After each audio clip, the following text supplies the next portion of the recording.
Bonjour. Faire la distinction entre des concepts flous nous amène à une plus grande compréhension de notre manière de fonctionner.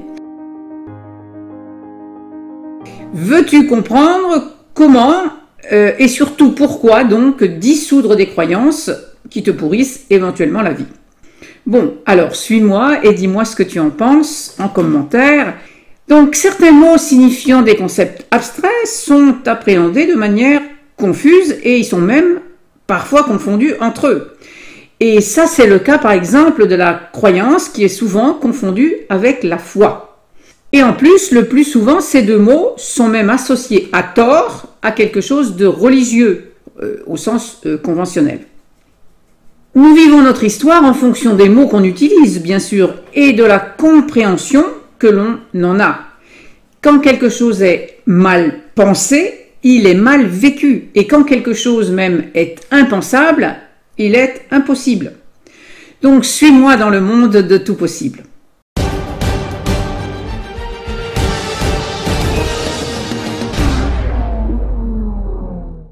Je suis Élisandre, je pratique le coaching narratif dans le miroir des contes.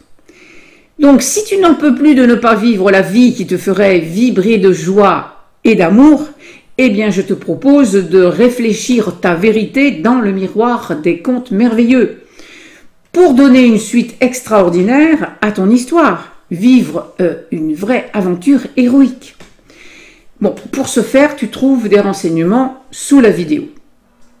Alors, étymologiquement, le mot foi, il vient du latin fides, qui exprime la notion de confiance.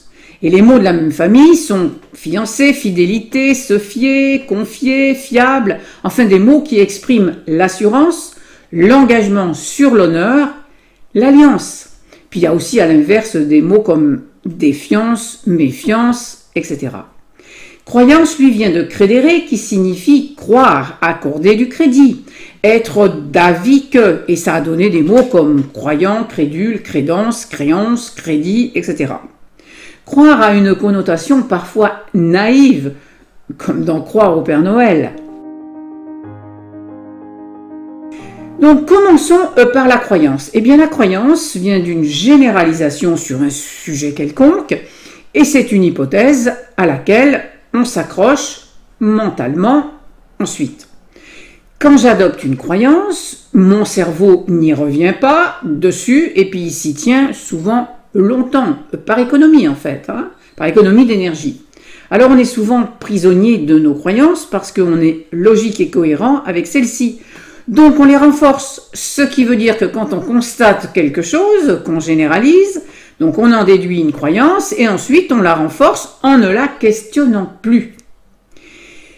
On devient incapable de voir autrement ou autre chose.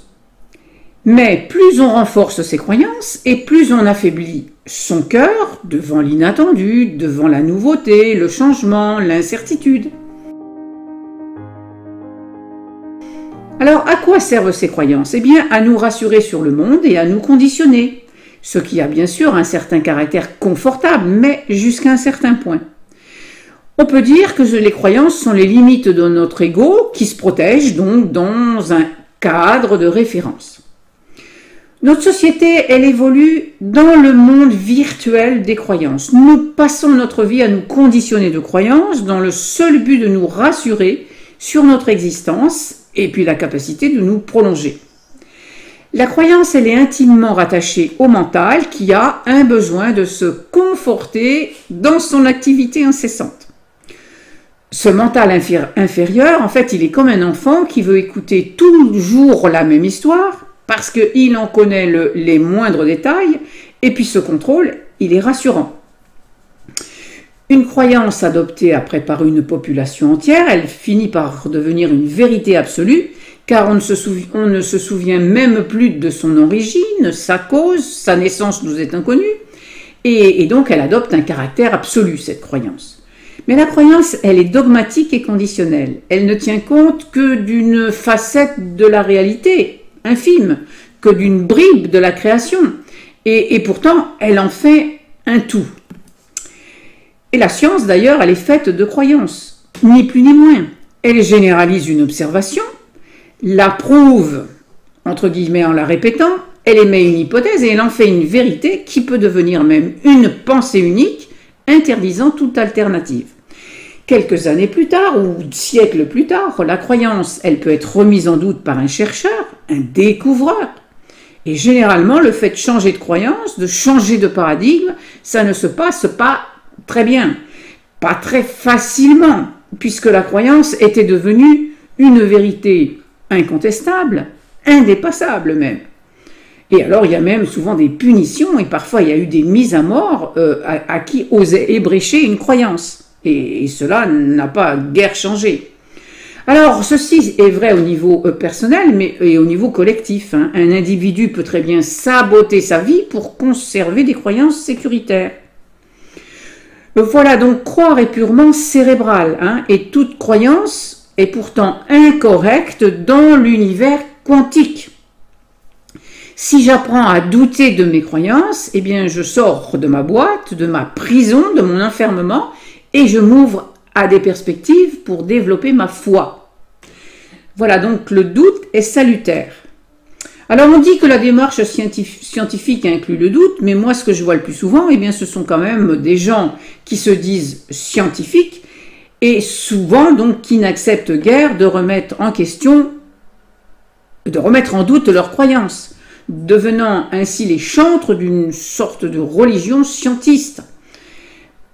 À ne pas remettre en cause, car ils s'accrochent à des hypothèses apprises ou constatées à l'extérieur. Et l'extérieur, mais ce n'est qu'un film d'une infime partie de la vie, avec un grand V. Venons-en maintenant à la foi. Alors que la croyance se met en place à cause de l'incertitude et de la peur que cette incertitude engendre, eh bien la foi, elle, ne naît pas dans le besoin de se rassurer. Elle jaillit d'une conviction intime. La foi, elle n'a pas besoin de preuves, au contraire de la croyance, qui doit se prouver perpétuellement qu'elle est véridique et pour se renforcer. Le non éprouvé a besoin de preuves et crée des épreuves même pour éprouver. Quand on a éprouvé quelque chose, on n'a plus besoin de croire et de chercher des preuves. C'est intégré. On croit en Dieu parce qu'on doute de son existence quand on ne l'a pas éprouvé en soi. Mais on n'a pas besoin de croire, par exemple, qu'on a 2 yeux pour voir et 2 oreilles pour entendre. C'est éprouvé, c'est naturel. Donc la foi n'est pas, elle, une construction du mental. Elle est empirique, elle est intégrée, elle est spontanée. Quand on parle de confiance en soi, on devrait même plutôt employer le mot foi. On serait alors plus attentif à un trésor en soi, et puis au moins on saurait ce que l'on cherche.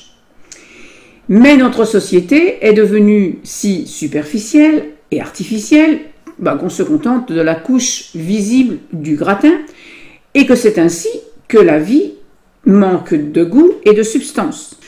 Je le répète, comme la croyance, la foi n'est pas exclusivement liée à un dogme religieux.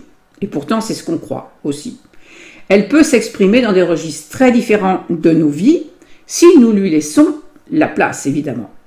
Lorsque la foi nous anime, la peur n'a plus de place. Dans nos sociétés décadentes, nous ne sommes plus habitués à accueillir la foi dans notre vie, comme l'expression naturelle et spontanée de notre essence, en fait. Parce que, depuis notre plus tendre enfance, nous avons été programmés à rechercher des croyances à l'extérieur. La société et les religions ont étouffé la foi pour imposer leurs croyances. La foi véritable, elle est dangereuse pour les églises parce qu'elle les prive de tout pouvoir sur les fidèles.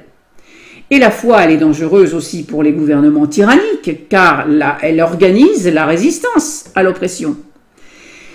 Les gens qui résistent à la tyrannie actuelle, eh bien, ils ne sont pas tombés dans la peur et les croyances dites scientifiques. Ils ont foi en la vie, certainement, en la vitalité qui les traverse, en ce qu'on appelle la providence, etc. Et ils ne croient pas aux mensonges qu'on leur raconte. La foi, c'est comme l'attirance amoureuse, ça surgit à l'improviste et puis sous une forme inattendue le plus souvent. Les héros, ils ont foi en ce qu'ils sont. Ils ont juste besoin d'une stratégie pour mettre en œuvre le souhait du changement dans leur royaume. Et cette stratégie, elle est cryptée dans les histoires initiatiques que sont les contes merveilleux.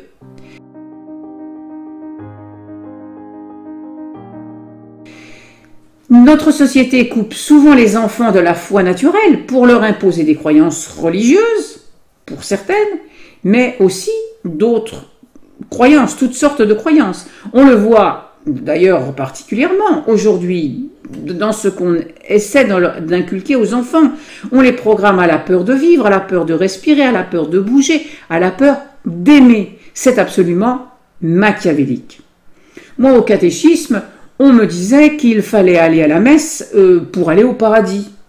Alors, c'était encore gentillet comme croyance, au niveau du Père Noël, si on veut. Alors, moi, j'ai d'abord laissé tomber tous ces dogmes. Et vers l'âge de 30 ans, eh bien, j'ai trouvé la foi. J'ai vécu l'expérience du divin et j'ai accueilli l'alliance avec l'âme, avec la graine dont je puis être la jardinière. Rappelle-toi les mots que j'ai évoqués au début de cette vidéo, des mots comme fidélité, fiançailles, fiancé. Eh bien, c'est un peu comme si en nous incarnant, nous nous étions fiancés, comme s'il y avait la promesse d'une alliance. Hein. Et puis, nous avons eu maintes occasions de trahir cette promesse par ignorance, par oubli, par tentation dévoyée, et puis aussi, bien sûr, par dépendance à un environnement qui a profané l'alliance et qui tourne en rond dans des karmas de souffrance. Voilà. Notre but réel sur Terre, il est de retrouver le ou la bien-aimée de l'âme. Faire les noces alchimiques, de retrouver notre pacte d'alliance, notre promesse de vivre les noces alchimiques. Car c'est l'humain qui, par sa foi, permet à chaque instant à Dieu de vivre la vie dans la matière, dans les formes identifiables. Dieu ne peut avoir conscience de lui-même qu'en l'expérimentant à travers toi, à travers moi. À travers toi et à travers ce que tu vis, à travers tes pensées, tes émotions et tes actes. Tu peux exister apparemment sans Dieu, mais Dieu ne peut exister sans toi. Il ne fait l'expérience de la vie qu'à travers toi et il te cherche. Tu es ses yeux, ses oreilles, ses mains, ses pieds, son cœur, etc. Donc, pour résumer, eh bien la croyance, elle repose sur les peurs de vivre pleinement. Et la foi, elle repose sur le désir vrai de s'accomplir, accomplir ce qui sommeille en chacun. C'est le désir, littéralement la quête de ton étoile, qui te fait ressentir la foi. Cette foi, elle transcende le mental et la foi, ça dissout les croyances. Oui, les croyances se dissolvent dans la foi. La foi, elle apparaît quand on suit son étoile, donc quand on entend l'appel de son vrai désir. Cela se fait à bas bruit, évidemment, du niveau sonore, du battement du cœur. Il n'y a, bien sûr, ni trompette, ni tambour. Et un matin, tu te sens débordé de quelque chose de nouveau, de sacré, d'éternel et d'inconnu jusque-là. Alors, en conclusion, il convient donc, tant que possible pour notre être, de dissocier notre foi et nos croyances, de faire le tri en somme. Et la peur est le baromètre infaillible, nous indiquant si nous sommes dans le mental et la croyance, ou dans la symphonie du cœur et la foi. La puissance de la foi nous guide par inspiration sur le chemin de la vie. Elle est gravée dans notre corps, authentique et inébranlable. Elle permet typiquement la relecture de notre contrat d'alliance à la fécondité, notre contrat d'alliance au vivant. Elle permet la relecture de notre légende personnelle, notre légende de vie. C'est une porte entrouverte sur tout ce qui nous dépasse. La croyance, elle est souvent stérile, embarrassante. La plupart du temps, elle nous asservit. Elle se nourrit d'elle-même. Et la foi, elle siège dans notre cœur et elle se nourrit d'amour. Il n'est finalement donc pas si compliqué de commettre une grande action, entre guillemets, dans la mesure où celle-ci est alignée sur notre foi. Cette grande action, c'est l'action qui est juste pour nous. La foi nous transporte dans nos actions. Elle nous porte. Nous sommes tous des héros lorsque nous autorisons notre foi à prendre le pas sur des croyances limitantes. Alors que fais-tu de ta puissance divine, de ta puissance fervente? Que fais-tu des dons qui t'ont été donnés, offerts? En fait, que fais-tu de ta vie? Voilà de quoi méditer. Si cette vidéo t'a apporté, merci de la partager et à bientôt dans cette vidéo.